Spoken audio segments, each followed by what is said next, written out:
In this video, we're going to go over the main canvas. So to start, let's take a look at the top left corner. So in the top left corner is your workspace. Now you can have several different workspaces, accessing them through the drop down here. Now in each workspace, you will have your workflows. So now in this case, I only have one workflow, but if you wanted to add new workflows, you're able to do so by simply clicking the plus button here.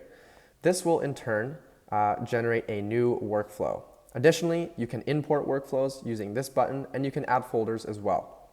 Now, moving on, here is your plan. So as you can see, you will have your plan as well as the usage limit in this bottom part of the sidebar. You can choose to upgrade your usage limit and navigate that through the settings modal.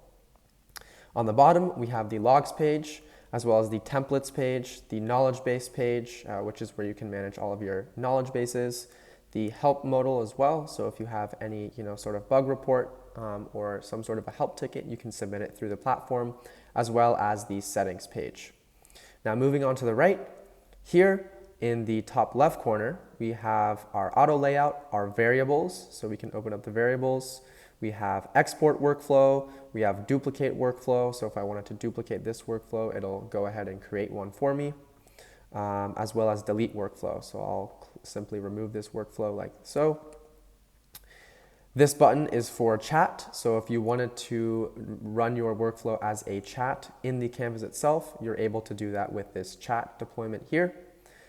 Finally, we have the deploy workflow button, as well as the run workflow button here to run the workflow manually. Moving down the line, on the right, we have our editor. So every time you click on a block, you can have a separate editor for that block and enter in the parameters here.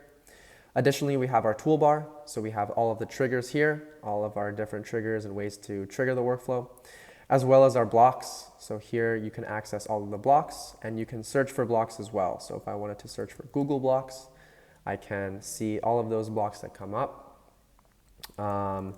And this is how we can access the blocks. Additionally, we have the Copilot. So here's the Copilot tab where you can chat and build workflows with our Copilot. Finally, at the bottom of the page, we have our logs. So every time you execute a workflow, you'll be able to see the logs appear at the bottom. So to give a quick demo of this,